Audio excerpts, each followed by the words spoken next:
Welcome to Market Minute. This is where we analyze the markets looking for opportunities, but most importantly, protecting our downside when we think we need to. We're actually doing both right now. We're protecting our downside and we're finding actually quite a bit of opportunity as well. This week, the most important factor is the Treasury refunding. We got a little glimpse of what they're going to issue for the quarter, but we don't know the different durations. So if they issue a lot of 10-year Treasury and that pushes the yield above 5% on the 10-year, that'll be a big negative for the stock market. So we're watching that on Wednesday before the Federal Reserve meeting. So on Wednesday, the Federal Reserve will come out after the meeting and likely say they're going to keep rates flat, there's no change. And then another key data point will be Apple on Thursday after the close. So the Treasury refunding, it's a big issue because the government has borrowed a lot of money. As you can see here, 2020, how much of a huge increase it's been relative to the size of the economy, and it's crowding everything out. So the Treasury is having to borrow more and more money, putting pressure on interest rates. So we think it's cooling off some, but we'll have to see what they announce on Wednesday. We don't want to have the bond market to get spooked and drive rates above 5% on the longer term treasuries. Now, inflation. The key factor on interest rates obviously is inflation. We think inflation is moderating. The latest inflation number was 3.4%, which is down nicely. You can see the leading components of inflation, which are commodities. Huge increase in 2022 up until about June, and then they started to decline.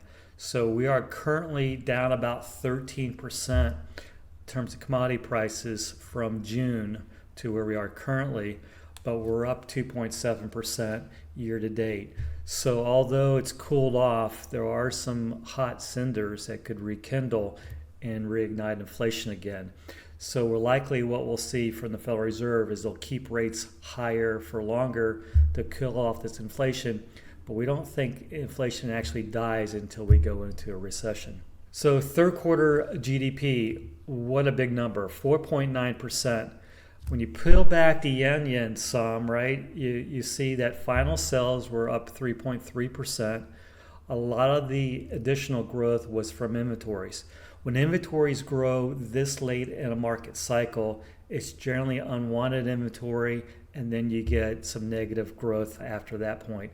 We think the fourth quarter is going to be a lot slower than the third quarter, a lot slower. So thinking big picture, we've talked about this repeatedly, how long it takes from the last Fed rate increase, which was September, we think they're done, to when the recession actually occurs. I like this chart here. You can see it took 6 months back in the early 1980s, and then 15 months, and then 8 months, 17, and 10.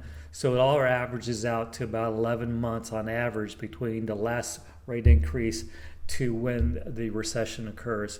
So we're thinking sometime in 2024, we'll likely see a recession.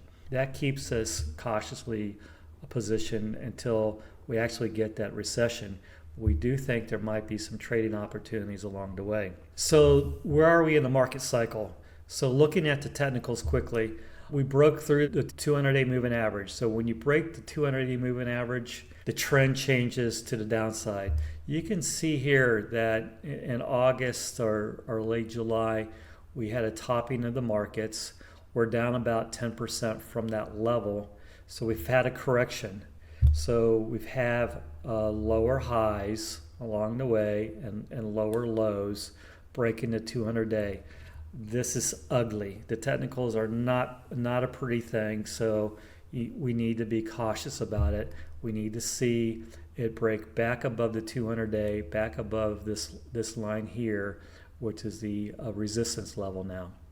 So we're cautious on the markets because we're cautious about the fundamentals looking out more than 12 months, and now the technicals have turned negative. So the big picture, where are we in this longer cycle? As you know, we've had this enthusiasm in the tech sector for quite a period of time.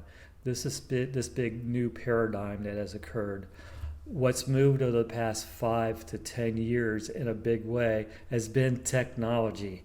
So we think we're somewhere in this level here. So somewhere in that decline, maybe that's the last year's decline, the 25% decline on the S&P from high to low, over 30% decline on the NASDAQ.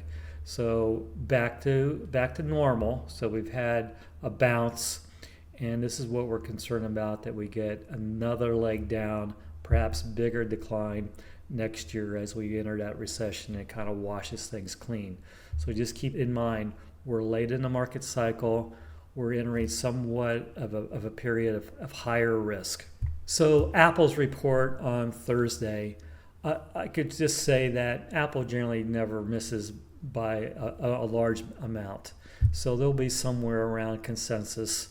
Our issue with Apple is the valuation. Although it's pulled back from over 30 times earnings that it was in 2020, 2021, and it got to that level also in 2022 and earlier this year in 2023. So it's consistently got to about 30 times earnings, and then it struggled. It's currently about 26 times earnings. We think that Apple historically trades somewhere in the to mid-teens. So somewhere around 14, 15 times earnings is where Apple should be valued, or somewhere around a market multiple, maybe as high as 20 times earnings. So we see Apple having big supply chain risk and distribution risk, also selling a product in China. So if there is a issue with the Chinese market and or the supply chain in China, that's an enormous risk for Apple. The stock got to trade at a lower multiple, and historically it has. So we're cautious on it. Maybe not so much of the fundamentals right in front of us, but longer term. So I'd like to give you some ideas in terms of wealth management. We are seeing some high quality blue chip companies trade at very attractive valuations. I'll give you an example. We've talked about this before. J&J, we like J&J a lot longer term. You can see J&J's PE multiple generally doesn't break 14 times earnings. Currently it's about 13 and a half times earnings. So it trades as high as 17 to 18 times, now below 14 times. We think J&J is very attractively valued. They spun out their consumer products division. They've got faster growing parts of the company now that'll contribute more. So it's a faster growing company at a cheap valuation. So we like J&J, but we like a number of larger cap blue chip companies. They're becoming very attractively valued. The small cap space, like the Russell 2000, it's gotten destroyed. Okay, so there's great value in the smaller cap names. We'd like to see the economy actually go into recession before we got very aggressive, but we think we can buy some small cap names or the index at these levels and make really good money over the next 3 or 5 years. And then one sector that really stands out is the small cap biotech space. Now look at this chart. You go back to roughly 2015, you've lost all the money since that point. So if you go back to 2020, you had this enormous rally in basically a year. Took 1 year, you made 240%. It's given it all back. You're back to this long-term support line where you've bottomed out several times before, down 61% from the high of 2021, February 2021. So big decline. Could go a little bit lower, but over a 3 to 5 year period, we think you make multiple times on your money in these small cap biotechnology stocks. The large pharmaceutical companies really need this sector to perform well in terms of advancing science and providing the large drug companies new products that they can commercialize. So again, lots of opportunity in the bigger cap stocks, lots of opportunity in small cap names. We think the market, we need to be somewhat cautious looking out 12 months. We might get a fourth quarter rally, don't know yet, but the technicals have to start to improve. And to improve, We need stabilization in that 10-year treasury. Thanks a lot. Please hit like.